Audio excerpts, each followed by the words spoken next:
welcome to Big Brother's Big Brain, the show that knows psychology is actually rocket science. Big news from this weekend is that, courtesy of Big Brain's psychological test, we managed to slip the Prince of Philosophers, Machiavelli, into the house. We learned that Richard was the least emotionally stable. Is that a surprise, or are you just nodding because it's on the article? We learned that Glyn was the most intelligent. That was a surprise, and we learned no one in the house could actually say Machiavelli. Now, there's a real holiday atmosphere in the house at the moment. Everyone's going away. Michael and Spiral pack their bags on Friday. Big Brother's taking an extended weekend break, but don't worry, the only place we're delving is into your mind, young lady. Yes, she's petrified. On tonight's show, we've got those hoary old chestnuts, deprivation and cognitive dissonance. But don't get too alarmed. I promise you at least one mention of oral sex, we all know what that means, and another hit from the Glyn jukebox. We all have the Glyn jukebox. First up, though, it might look like one big holiday being in the house, but the housemates are suffering. Here to talk about the deprivation in the house as our psychologist, well, we'd miss if they weren't around, Rachel Morris and Harry Whittell. Yo. Hello, Harry. Yo yourself. So then, Harry, you're going to blind us with the science, and Rachel, you're going to enlighten us on the effects of deprivation in the house. Harry, the definition of deprivation, if you will. Right. Deprivation is a kind of suffering. That's when you don't get what you're attached to. So the things you think you can't live without that you don't have. Two really important points about deprivation. The most important thing is that if you're deprived of something for a long time, you switch over completely. So you go from actually thinking about it all the time to not actually thinking about it at all. Another thing is that... It's like cold turkey almost. Yeah, definitely. Okay. And another thing that's quite interesting is when you're deprived of something, your hedonic value, that is how much pleasure you get from something, increases from that stimulus you've been deprived of. What does that mean? So you actually... I don't even know what that means. No, but so you actually, what, you get over it after a while? No, if you're deprived of something, you'll get much more pleasure if they give it back to you. Oh, I see, right. Yeah. Rachel, in terms of the housemates then, what are they missing the most? The most important things that they're missing at the moment are communication with the outside world, those, phone call friends and family. They're not having any intellectual or emotional stimulus either. They've got no reading material, they've got no music, they've got no writing or creativity. And they don't get that from each other? Absolutely not. Okay. No. And what else are they missing? And, of course, they're not having any sex. OK, we'll start with communication. Keep it light. Last week, the housemates actually had a bit of communication from the outside world in the shape of the letters. Let's take a look. I'm starting to miss the outside world now. And, I want my mum to hold my belly. I just want to see my mother. Oh, babes. If all prisoners keep the hardware secret and complete the tasks, they will receive a letter from home. A letter from home would mean everything. I've missed my family so much. Dearest Aisling, couldn't believe it when you... Oh, babes. Oh, that's nice. All my love, as always and forever, Daddy. Oh,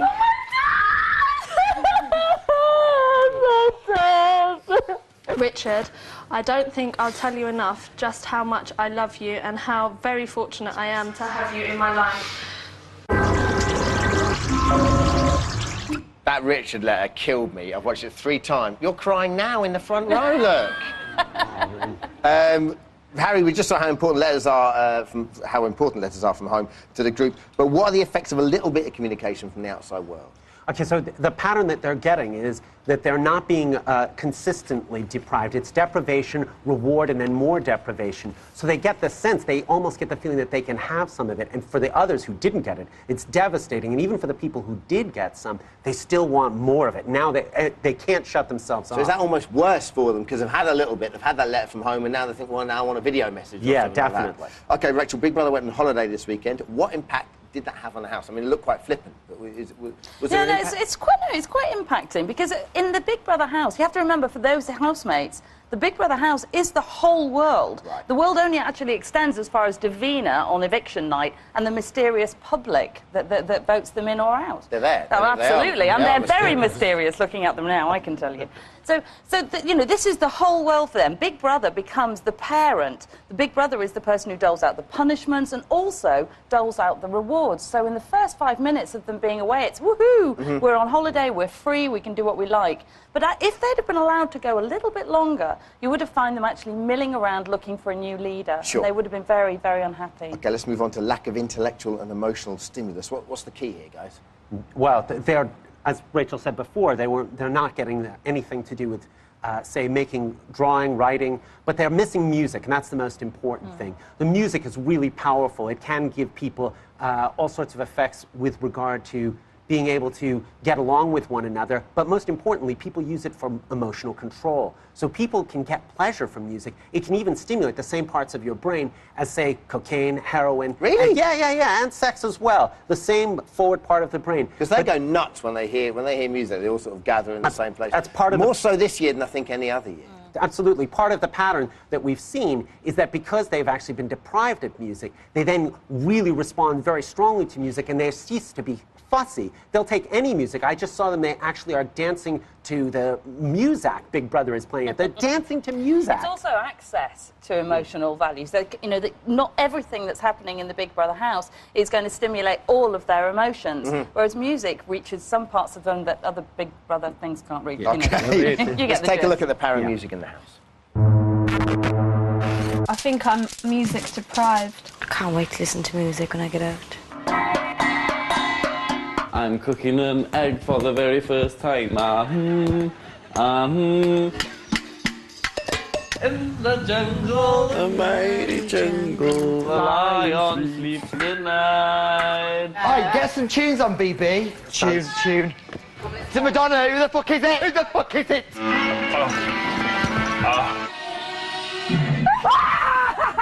Oh, come on. This is quite a good one.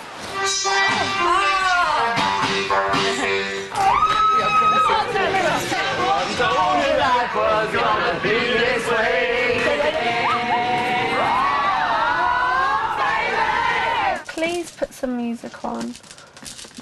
Just one tune, Big Brother. Please. Okay, Glyn and Pete, the two music makers in the house. Glyn, through his interesting singing, and Pete's obviously a very talented musician. I'm not saying it is, but could that be tactical? I mean, you know, if the musicians are holding the power... If it was anybody else in the house making themselves the favourite housemates by pumping out music all the time, it maybe could have been manipulative, but in the hands of these two guys, who are just adorable, there isn't a manipulative bone in their bodies, really. Okay. I think they're doing it because they need it. And everybody else is enjoying it, and that's great, but for them, they're doing it because they need it. Okay, finally, sex or lack of it. The average person has sex twice a week. Is that all? Yeah. Stone-faced is what I'm being... Where, she's saying. I don't know where. Presumably the houses, young lady. Harry, please do the science bit. What are the physiological effects of sex deprivation? So in the house, sex is the one thing that people are consistently deprived of in this house.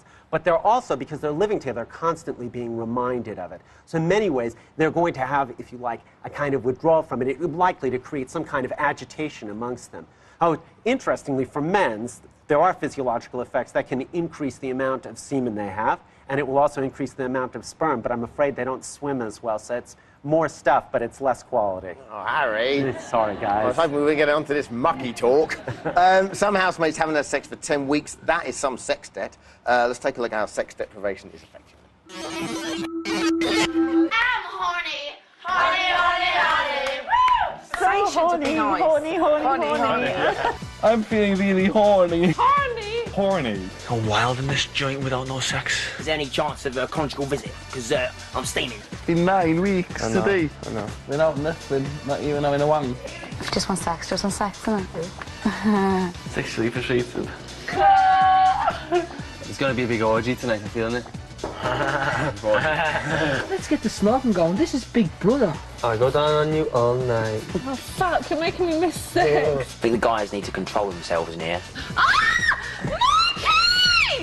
I have the push rank in the shower. I want rough gay sex. Can you give it to me? Now. It's like a highly sexed house, isn't it? Yeah, definitely. So, effectively, all the boys and Ashleen seem to be missing sex. How is the lack of sex affecting the house? Well, obviously, it's having an interesting effect in the fact that they're all walking around talking about how sexed up they are. But I think it's really, really good for them. In these days, these sexual-free days where young people can go and, you know, get all of their ego strengthening from having sex with somebody on a one-night stand or even just, you know, whatever, I think it's really good because it's forcing them to have to acknowledge themselves outside of their sexuality. They're going to have intimate relations with people in the house, without going for the easy route of having sex. It's a lot harder to develop a friendship than it is just to end up in the sack with somebody. Is it? Yeah. Oh, done. Back to school. OK, thank you very much, Harry and Rachel, everyone.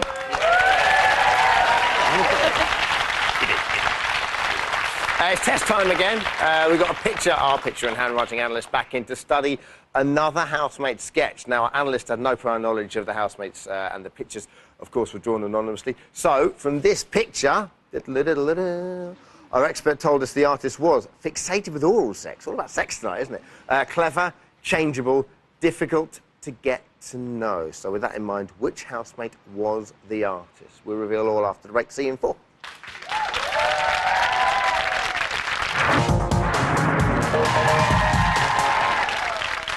Hey! Welcome back to Big Brother's Big Brain, the show that always pleases itself. Before the break, we showed you this picture. Let's take a look at it. It was drawn by one of our housemates. Our picture and handwriting analyst studied it without knowing who drew it and said the artist was fixated with oral sex, clever, changeable and difficult to get to know. But which housemate was the artist, young lady? Richard. You think Richard, sir? Could be Pete. It looks a bit like Pete. You think it looks like Pete? Yeah, it looks like Pete. OK, over here. I think Pete as well. You think Pete too? I think Pete. You just said that because these two said it. You did. Lastly? Glenn. You think Glenn. The actual artist is... It is Pete. Well done. He knows. It was Pete indeed. Now, whilst in the house, Big Brother forces housemates to make many difficult decisions, in particular, of course, the dreaded nominations. These decisions pretty much are very difficult for them and not taken lightly, as some of the housemates have shown. Take a look. Could you give the name of your second nomination? Ashleen. No, yes.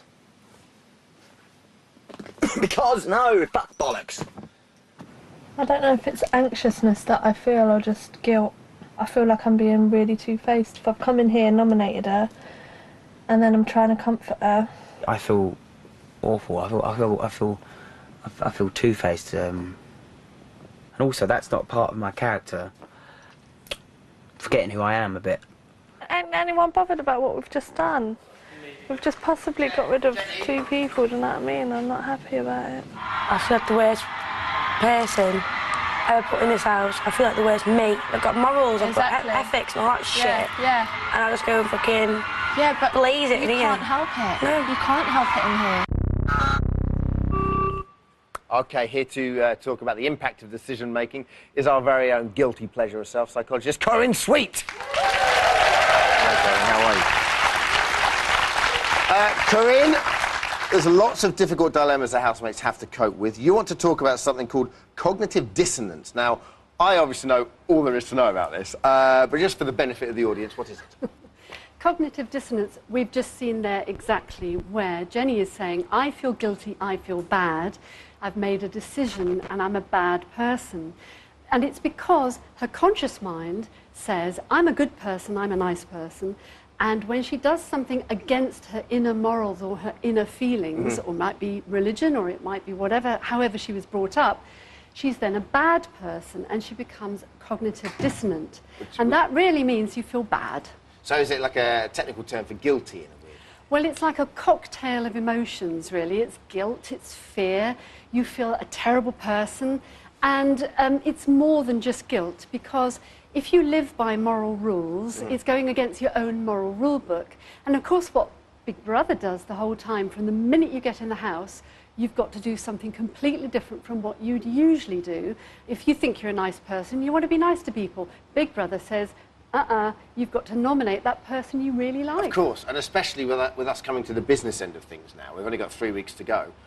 The winner is obviously someone that's going to have overcome a lot of obstacles, you know. Well, absolutely. If we want to go back to a state of assonance, that means where you feel balance. Yeah. That means you tell yourself, you justify to yourself why you did that, and Big Brother obviously says, well, you've got to do it, and so you have to do it. OK. Let's talk about the housemates. Who suffers from cognitive dissonance the most? Well, I think we've seen so far that Pete definitely suffers from it, and Aisling and Jenny. But Pete was absolutely agonised when he went into the jail, and Aisling was in the secret house. OK, let's have a look at Pete experiencing cognitive dissonance and having to resolve it. Let's take a look.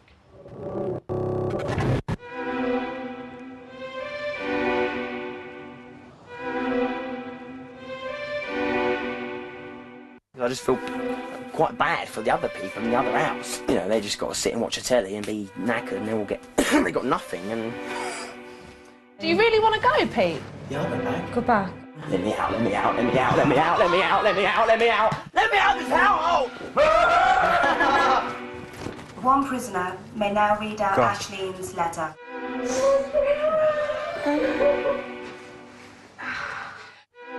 I felt unfair to this group, and I felt really guilty. What does that tell us? Because a few of my mates were a bit disappointed, who were big Pete supporters, were a bit disappointed that Pete did that. They were, oh, it's only a room, you're having a good time, it's a couple of baths and a buffet, just relax about it. You see, Pete doesn't play real games. Pete lives in the moment, and for him, that was going against his own moral rules. He identifies with the underdog, so he actually wants to be in the gang with the people who are in the gang.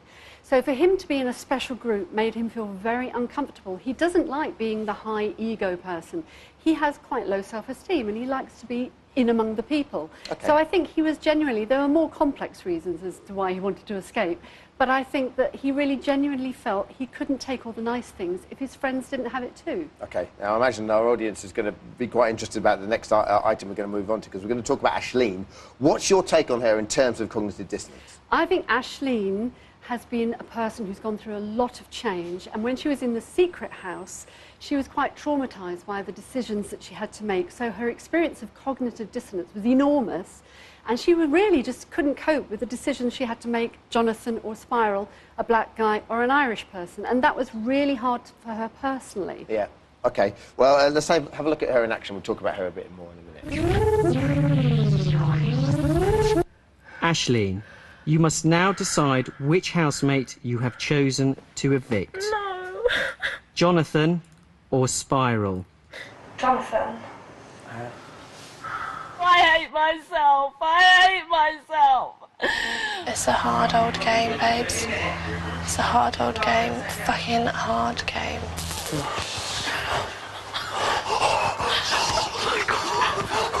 But the thing is, even if we feel guilty, there's nothing we can do to make it better.